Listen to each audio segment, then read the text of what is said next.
What's going on, guys? Welcome to Pure Evil MMA. Welcome back to Pure Evil MMA. I have a very special guest with us here today. We have Crystal Lawson, who's joining us here at the Sugar Factory, and she has an upcoming fight for Lion Fight 44 in Paris. It's kind of a weird place that we're at, and we're going to explain all that to you guys in just a second, but how are you doing today, Crystal? Good. How are you?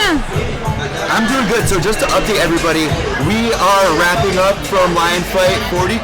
Yeah, awesome. In Connecticut, Lion Fight 42 at Fox's Casino. It just aired at flowcombat.com, and there's a lot of exciting fights. So what you guys can expect in this live stream, we're going to discuss a little bit about Lion Fight 42, but mostly this is about Crystal and her upcoming fight over in Paris. Now, an interesting thing about that is there's not a lot of combat sports in Paris, correct? No, and this is the first time Lion Fight has also been to France, so... Yeah, like UFC has never, ever gone over there. A matter of fact, one of my listeners, he's like a diehard fan, and he goes onto the UFC.com fantasy app, and he's like one of the only people in France that actually, like, pretty much is watching every event, betting on every event. Like, it doesn't seem like it's really reached France. So what was your goal? And once you saw this card, like, I'm going to be going to France. What was your goal there? What made you grab onto that opportunity? Honestly, I've been wanting to fight for Lion Fight for several years. There's just been, with my weight class being so light. And you're fighting at 108 pounds? 108, yes. Okay. So being so light, it's just super hard finding opponents, and Scott Zurich gave me a call and just said, hey, like, we think we have something you may be interested in. And I was like, of course I'm interested in it. And he's like, it's in France, is that okay with you? And I said, yeah, absolutely. He gave me the dates, and I honestly didn't care who the opponent was. I don't care. I just want to go out here and fight and get it done, yeah. Here's the thing, though. Scott Zier, Scott Kent, they're all putting together these amazing cards.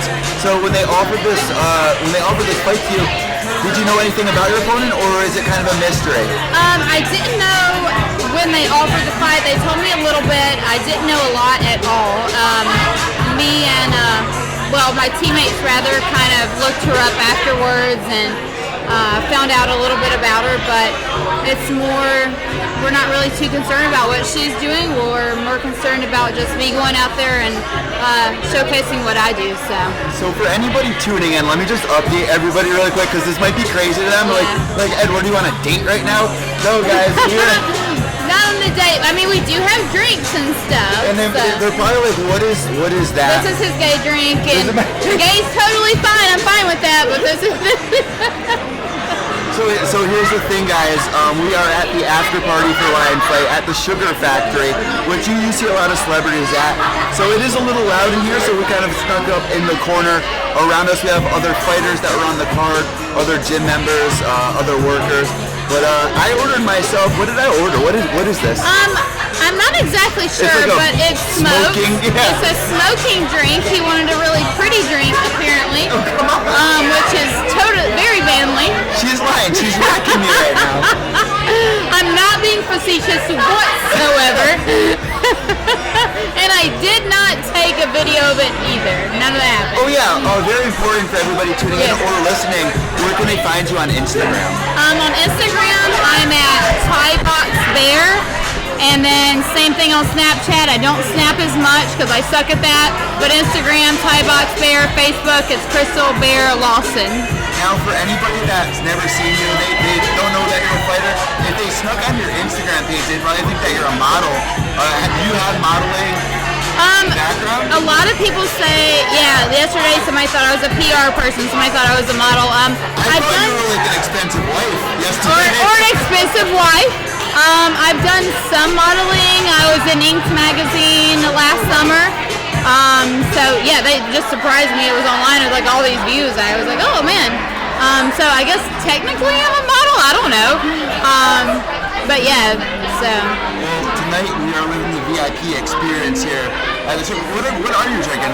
Some chocolate? This is some kind of vodka Bailey's martini. It just looked really pretty, and even though I like to hit shit, it's also, I like pretty things too. Well, at 108 pounds, You're drinking the chocolate, so this is gotta be a delicacy, right? This is a big treat for you. I normally don't do any sugar. I don't do carbs. I kind of do the keto diet. A lot of listeners have reached out to me about keto. Yeah. For those people out there that aren't familiar, like keto, what is that? Seaweed? What is keto? Can you explain it to our listeners? So keto is mainly high fat, low carb, low sugar. This definitely is not keto. I do a lot of, I do like the bulletproof coffee in the mornings, and I kind of thought it was a stupid concept, honestly, at first, but for my last fight, which was in October, I weighed, I would say around 121, and my fight was at 110, and everybody in the gym was doing keto, and they're like, hey, Barry, you need to try this, and I did keto, and for 2 weeks, the week of my fight, I was down to 114. 2 days before my fight, I was like yes. The week of my fight, I think 2 days before, I was 113. I literally only had to sweat it out in a gi for a couple hours, and I made 110 super easy, and I just stuck with it. My energy level is better.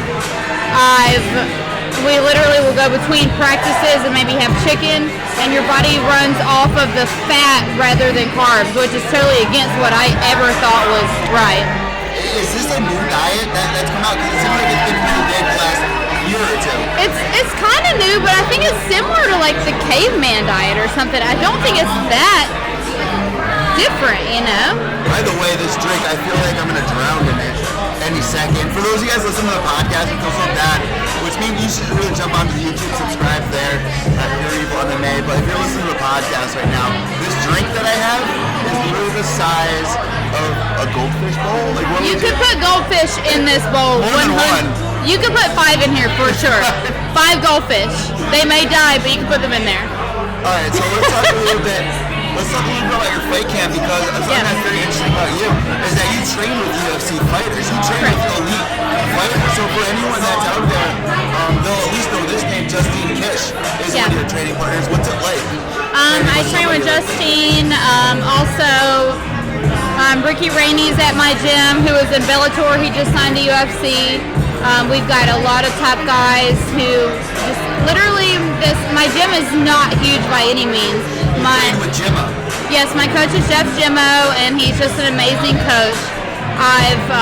Like I said, it's a small gym, but every single person in my gym, I've trained all over the world. I've trained at elite gyms in Atlanta and just everywhere. You told me you trained in Thailand. I trained in Thailand, yeah. I've never walked into a place where there's so much talent in such a small room. Everybody there, whether they're fighters or not, are literally the best training partners, the best people. We're all a team. We do everything. We eat Thanksgiving dinner together. It's the best team I've ever been a part of, and I don't know I could ever find that anywhere else. So Kish was on that season, The Ultimate Fighter. Is that a show that you tend to watch? Yeah, if there's like people on there that I know, I'll watch it. Yeah. Because I'm more into Muay Thai, so if it's MMA based, it'll be like, it has to be someone that I know. So Justine Kish, I mean, she's one of the most favorite fighters for the females out there. Mm-hmm. Do you see a lot of people going to your gym asking for her autograph or anything like that? I mean, she's pretty popular. I've seen a girl outside one day do that. Not particularly. Her and I, we became really good friends. We went camping recently, or I guess a few months ago when it was warm weather. But yeah, so she's also overcoming an injury right now. She had hurt her knee in her last fight, so she did the PRP and stem cell. Okay, so what exactly is that for anyone that's not familiar with PRP? I'm sure they've heard of stem cell. Yeah. Just explain that a little bit and what that process is like. So I recently did PRP on my elbow. So what it is basically they'll go in, they'll draw your blood, they separate your platelets and your white blood cells, and then I had 3 partial tears from a grappling tournament in my ligaments in my elbow as well as my tricep. So basically what they do is they go in and they centrifuge your blood, and then they put it, they centrifuge it, which is like they separate it, like the good stuff from the bad stuff. And I guess the best way to put it is they dig it into your ligaments. This sounds so uncomfortable. It's Now, Justine's wasn't bad. Sitting underneath it wasn't bad, but around the elbow, there's a lot of... Where is it on you? Mine was through here. Oh, you can't even tell. No, you can't see it. So basically, when they do, like here, there's a lot of nerves and stuff. So when you're having it done, it feels like somebody is stabbing you, and I feel like I'm super good with pain. So I felt like someone was just murdering me, and they're like, "Oh, you're doing such a good job." They're like, because the platelets get bigger as they're putting them inside it. Like after they're centrifuged, they get bigger. So they like take out 2 ounces of blood, but that can't fit back in. It's like coagulating. Correct. So when they're putting this in, it's just the most horrible pain. And I've had laser tattoo removal, but yeah, but this was the worst thing I've ever felt. And they said, "Oh, you're doing really good." And I was like, "What do normal people do? Do they puke?" I have to ask. Was it somebody's name that got removed or something? No, I had all my stuff's like Japanese folklore, and I just wanted everything to match. It's just being bougie. So I just wanted everything to match and be by the same artist. So I got something removed old. You're that loyal to your tattoo. You're like, someone else did this tattoo, we're getting rid of it. I just want it, like, I like all my work to flow. I'm super into art in that way, like my body is art. Yeah. So I just wanted everything to flow, and it just didn't really match. So yeah. So what do you got on you right now for tattoos? So I have a full sleeve. On my back I have a tiger, which is a Maltese tiger, which represents Tiger Camp. That's the original camp that my Muay Thai team came from. I have a phoenix, bird of paradise, which is kind of just like a morph creature. I have Risen from the ashes. Yes. And then below him I have a gnu, which is a gnu. He's part... That's Japanese. They're all Japanese folklore. So he's like part tiger, part lion. His face is his tail is a snake. I also have boar tusk on him because one of my best friends, my old coach, his dad was a boar hunter. He was a boar. I added the boar tusk in. I have a kitsune on my right side now. Boar hunting? Yes. Yeah. Like his dad was very well known in Georgia for boar hunting. He did it as well, like all scarred up and stuff. So yeah. Oh my God, that makes fighters look like I don't even know, boar hunting, wild boars. Well, he's also a fighter. Like I said, he was my coach.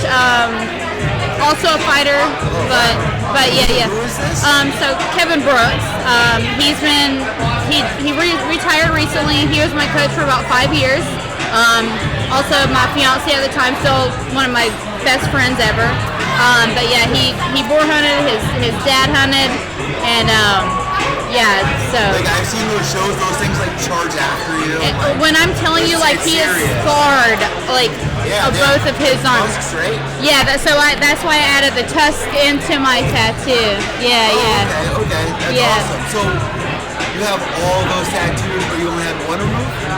I had one removed just because it was just like a sparrow. I got it when I was 18, and it just... I have one tattoo and it's a sparrow. It just didn't I just wanted to be fluid. I wanted to match, so... What are you going to get next? Do you have any plans yet? Well, I keep saying I'm not getting anything, but every time I say that, I think of something. And I think right now, since I still am like in shape, I don't want to like cover too much of my body, but maybe if I start looking kind of like bad, I'll cover my whole body. That's not gonna happen. I'm like, if my body starts looking bad, I'll cover it up. Your whole body, like, I'm just gonna ink my whole legs. I'm real snobby about tattoos. I'm like, no chest tattoos for girls, no full legs. Like I like a woman to look like a woman. So yeah. Well, like honestly, you're covered in it. You have an entire sleeve. I feel bad for people listening to the podcast because they can't see. Too bad for you guys. Hop on her Instagram. Remind everybody really quick in case they're listening. They can just easily hop on their phone. Yeah, it's Thai Box Bear. So Thai like THAI, box like a boxer, and bear like the animal. Okay, so moving forward right now, Lion Fight 42 just wrapped up. We are at the Sugar Factory. What fight stood out to you tonight? I mean, there was a lot. Eddie Abisola was definitely my favorite by far. Just strictly based on, not strictly based on, but his sweeps were so slick, so beautiful. His composure was great, so by far I think he was my best fight. And that fight came down to the last and final round. I gave the first round to Eddie, the second and third to his opponent, and then the fourth to Eddie. So it really came down to that fifth round. Unfortunately, Eddie didn't get the win. Yeah, no. But it was an exciting fight. It was for the title. Also tonight, Steve Walker fought for the title, and he won. I will say that was the most exciting fight. Probably. That's like what you'll remember. That's what I'll remember. I think in real life, that's the most exciting fight I've ever seen. He was so slick. His hands looked so good. He's good. I'm a huge fan now, for sure. The first time I saw that guy fight, it was here at Foxwoods Casino, and you heard the crowd like on their feet tonight going crazy for him. And they're almost as loud as the people that came out for Angelina with all the flags and the hats. Yeah. There was good energy. For Lion fight, agreed? Yeah. So if you had to rate it out of 5 stars, and guys, if you want a recap of this, all you gotta do is go to mymmanews.com, and then tomorrow I will be giving you a Lion Fight 42 recap. But right for now, we're just enjoying it. But if you had to rate the card out of 5, I mean, before I asked out of 5. Oh, okay. This is funny. I asked her this on the walk here, and she was like, I give it a 9. I was like, a 9 out of 5. So it had to have been good. So now that you've had a chance to digest it, is it still a 9 out of 5? Is it still like an amazing card? No, I think it was a great card. As far as Muay Thai goes, that's a big people get confused between Muay Thai and MMA. That's my thing. Is I'd taken a while off to do MMA because I figured, or not figured, but Muay Thai is basically dead in America. So I was like, you know what, like let's give MMA a run. And fortunately, I've got this opportunity with Lion Fight now. This is the only promotion really doing it here. Yeah, which I wasn't getting an opportunity with him, so I was like, you know what, let's just do MMA, let's see what I can do with it. And then this opportunity was presented to me, but this is an amazing Thai show, it's amazing. Let me ask you this, you were just talking a little bit about MMA, a lot of our listeners here are MMA fans. Yeah, for sure. What is your experience in MMA? I've had around 4 MMA fights. I've been training MMA full time for close to a year and a half now. I love wrestling. I've finally started to love jiu-jitsu. Finally, it took me forever. And not saying that I don't want to fight MMA at some point, but now with these opportunities, if I can just fight Muay Thai and maybe do some MMA here and there, that's my goal, because I started out doing Muay Thai. That's where my love is. That's where my passion is. And if I can do something with that, which is where I put so much work into for so many years, like that's what I want to do. You also mentioned that you have a daughter at home, which really surprised me because I thought you were at least 20. Yeah, at least 20. I'm at least just 20. You must have had a kid at the age like 8 or 9, which is weird. It gets weird for her too. She's like, I said, can I tell people I'm your sister? She was like, you have to stop this. This is getting ridiculous. Well, it's got, there's a party going on here. There is a party here. But it's got to be interesting for your daughter because her mom's a fighter. Her mom's not like this little sit at home, bake cupcakes. Well, maybe you do. No, I don't. But still, you're a fighter. Yeah. Is it intimidating when she has to bring a boy over? That's a funny story. So a lot of her friends are like, what's it? I guess somebody at school the other day asked her, what's it like living with a fighter? And she was like, it's like living with my mom. And then, so she has prom this coming Saturday. And so she's in high school. She's in high school. And so sophomore, junior? She's a senior. She's graduating in June. It's a big deal. Yeah. Okay. So she's had one boyfriend. This is kind of like her. That you know of.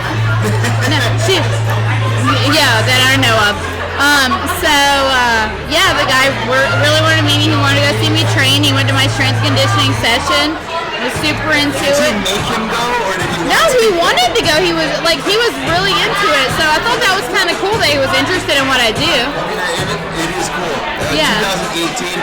My girlfriend's mom's a fighter. Yeah. That's show and tell all day. Yeah. So he asked a lot of questions. He was like, I want to hear your story. I want to hear how you got into it. And I was like, you know what? I like you. Like, you're okay. You might have made your daughter a little jealous there. No, No. I Did think. he have a cute way of asking her to prom? Yeah. So she's super into 21 Pilots and Harry Styles and all these, all these guys. But he made like a post. Justin Bieber. Not him. Doesn't like him. But she's also super old school. Like she'll listen to Queen, David Bowie, because I'm super into music. My family's into music, so I'll be like, "Are you listening to Queen upstairs?" And she's like, "Yeah, that's David Bowie, Mom." You told me that your dad's a drummer. Yeah, my dad plays drums. Yeah, my dad. That's how my parents met. My dad was asking for a singer for a band, and that's the party. But my dad was looking for a singer for a band that he was in. My mom went to meet him or whatever, and they're still together after I think close to 30 years now or something. So. Do you have the same voice as your mom? No, and I can't sing and I can't play drums. I can't play anything. I mean, I was saying that she kind of looks like Dolly Parton a little bit. But I was saying, like, your voice, I was saying earlier before we started recording, you can hear it on the podcast, it comes right through. Like, yeah. It stands out, so your mom was a singer. Yeah. And maybe I could sing, I just don't know. No, it was more stuff like Stevie Nicks and that kind of stuff. Yeah, that's awesome. Yeah. So, alright, what was this prom like? How did he ask her? So he made a poster and it was like a compilation of different Harry Styles songs. And then he brought the poster and it was very cool and just different. So I approve, yeah. He's a cool guy. And he has a cool earring. He's got like an earring like a feather or something. I don't know. He's cool. I don't know. He's going to see this, but I don't think I like you. That is hilarious. But then her best friend's boyfriend broke up with her on the same day. So, yeah. So you suck. Right before, literally 2 weeks before prom. Yeah. That's heartbreaking. So he's a loser. So do you have any heartbreak stories like similar to that? I have so many heartbreak stories. Yeah, I have a few heartbreak stories. Yeah, I think probably, which is what made me be a better fighter. I think. Share your first real heartbreak. Like, was it in high school? What was your first? No, I think pretty much as an adult. Like I said, my ex was also my coach, and he went through some stuff like health wise, and he fought for almost 20 years, close to 100 fights. Wow. Muay Thai? Muay Thai, did a little MMA, but I think he works in Atlanta, so just kind of driving back and forth, and eventually. That's gonna be really hard to make it. Like you train, like you're not only changing your at-home life, but you're also changing your work life. Mm-hmm. Yeah. It's like a complete 180-degree turn. Yeah, we kept thinking I would be able to move. I was never able to move like we thought, so we did this for, like I said, close to 6 years. And then finally, it just got to be too much on him. He started to retire, and his health was just declining, and it just got to be a little much. So yeah, I think that was like legitimately my first heartbreak, but at the same time, it's the first time in my life where I've never had to depend on anyone else. Like, not that I solely depended on him, but it kind of made me have to sit back and say, like, hey, like, what do you really want? And so for the past year and a half, I pretty much just did my own thing, and I realized, like, hey, like, you don't need anybody. Like, you just need yourself, and it's made me find a whole new love for fighting and training, and it's made me better. So has that helped you in your fight game? Like, 100%. Yeah, 100%, because I don't have anyone to. Right, he's still my friend, but I don't have anything to fall back on. I know that everything is on me, and I think when that happened, I was able to. For a while, I wasn't sure, like, if I was maybe good enough to fight anymore, and I think like that made me realize, like, hey, this is what you have, this is what you're good at, like, this is your skill, and so it gave me kind of the tools to. And it's a party again. Ric Flair's here. Ric Flair came to the party. But yeah, I think it kind of gave me the tools to like look within myself and make myself even better. And I went out and I did my last fight, which I had like a 2-year break. And did freaking great. That was the MMA fight, and realized like, hey, like you don't need anybody. You just need yourself. Like, so yeah. So you're here now. I know you're kind of like letting loose. You're hanging out. Yeah. You're here like pretty much to promote your upcoming fight. But when are you going to be getting back into the routine of getting ready for this fight? I've already started getting ready. I've started back training. Like I said, I did the PRP on my elbow, so I've been out for probably about 3 weeks. How long ago did you find out that you had this fight though? I found out probably 4 days ago. Oh, so you literally just found out. Just found out. So this is pretty much breaking news on like any outlet. Breaking news! Yeah, so, yeah. And like I said, it's a big deal because it's overseas, over in Paris. Where exactly is it? Samoens or Samoens? There's some dots over top. I don't know exactly how to pronounce it. Sorry, France. Sorry. Well, what are you doing to get back into shape for this fight, though? You're here at the casino. You're letting loose. You're having chocolate. So this is my last day of being super bad. But since my arm's been messed up, I've been doing bag work with just my right arm, my knees, my kicks, the elbows on my right side, just whatever I can do. I've been running. I've still been doing strength conditioning just with no weight. So I'm constantly in the gym, but I'm clear for contact this coming Thursday, so I'll start back pads Thursday. Here? No, back in my hometown. Yeah. So yeah, this week is when everything starts back and just kind of sharpening everything back up and go out here and represent Lion Fights and make this happen. Yeah. So tonight's your last night here, and then you're flying back home? I fly back home tomorrow. I go to work. The next day after that, I'll go right back to the gym. So before we get towards the end of this podcast, there's a couple more things that I have to ask you. You know, you are training with kids, but who else are you training with that people might be familiar with or should look out for? A really good guy that I'm training with is Mark Trader is one of my best friends, one of my best training partners. He does MMA. He'll kind of do whatever. He does MMA. Diego Costa will be one of my main training partners for this fight. He is a Uruguayan kickboxer, I believe is the correct way to say that. But I would definitely be training with Diego to get ready for this. He's amazing. I don't know his record over there. It's sick. He's just a really good Thai boxer. So. Have you ever been to France before? I've never been to France, no. So this is going to be a new experience for everybody. Yeah. Not just Scott Ken, but you as well. Everyone, yeah. What about your opponent? Is your opponent French? My opponent's French. I think this may be her hometown, and I heard she actually turned down a fight with someone else because her record was super high, and so I think it's kind of cool that she may be underestimating me a bit, so yeah. Otis, let me say, I don't know if the French know, but you can see when people look at your Instagram story. So she has been watching that. She's been peeping just a little bit. So she hasn't really made contact with you, but she is obviously doing her research. So are you feeling the pressure? Like, I'm going into her hometown, and this isn't a familiar place for me? Since I started with my weight, with my size, just with the amount of girls when I started, I'm used to being the underdog, and it's almost like I don't know how to perform. Not that I don't know how to perform, but it's like I'm used to that. I get that rush from like being underestimated, because it's like, oh, you underestimate me? Good. Like, let me show you what's about to happen here. So yeah. So what's your style pretty much? Like, do you like to use a lot of kicks, a lot of jabs? Like, what's your more I do use a lot of kicks. This will be full rules. So I'm.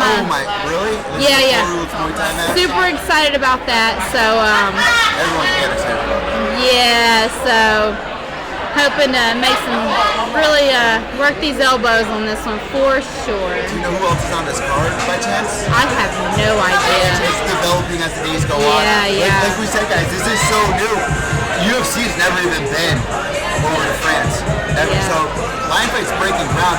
Another thing about Lion Fights, we were talking about it a couple of minutes ago. Here in America, there is no there is no Muay Thai promotions anywhere. No, not at all. So Lion Fight is really breaking the way. And I think they're doing a great job there on flowcombat.com right now. There's going to be some great exposure. Yeah. But other than that, I mean, Paris, France is an Ontario. uncharted ground Yeah. for combat sports, and you get to go in there and make the debut. How exciting is that? I'm super excited. I feel super honored. I feel super blessed to even be given this opportunity, and not that it puts pressure on me, but I know that this is going to make me feel like, you know what, like I'm going to perform even that much better, because I'm going over there to all these people that have invested their time, their effort, everything into me. Like, this is me going out there and showing, like, hey, I can do this, and then see where it takes me in America. And my goal is a lot of international fights, so let's just see where we can go with that. So you're not trying to look too far into the future, but you're also saying you're trying to do MMA. You have a lot on your plate that we can all look forward to. Yeah. I want to thank you so much for joining me here on Beautiful MMA. We're enjoying the after party here. Yeah. And I really have to say I enjoyed this conversation with you. I'm sure you're going to be able to pick up a lot of fans. And before we let you go, last question to you. Is there a prediction for the fight? I know it's Muay Thai, no disrespect. Did you see it going the full distance? Or is it just too early? Honestly, it's just too early. I know she's a traditional Thai boxer, and yeah, my goal is to stop her. My goal is I feel that she's already underestimating what I'm going to do. And sure, she looks at my pictures, maybe she thinks I'm a model, I don't know.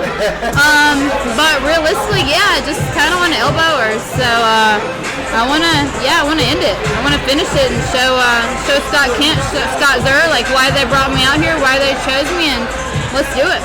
You're gonna maul her like the bear does, right? Basically, yeah. So lots out. What's the date for this again? July the 22nd. So it's a Sunday, yeah. So guys, thank you so much for tuning in. Thank you so much for joining me here at Pure Evil MMA. We want to wish you best of skill, and let's enjoy the rest of the night. Guys, thank you so much for tuning in here at Pure Evil MMA. Make sure to follow her on Instagram. Where can they follow you on one last time? Instagram and Snapchat are both ThaiBoxBear. My Facebook is Crystal Lawson, LAWSON. Alright guys, subscribe down below here on YouTube, iTunes, Podbean, and at mymmanews.com. Have a blessed night. I'm Evil Eddie from Pure Evil MMA, my MMA News. Wrapping up here from Lion Fight 42 at Foxwoods Casino with Crystal. We're out.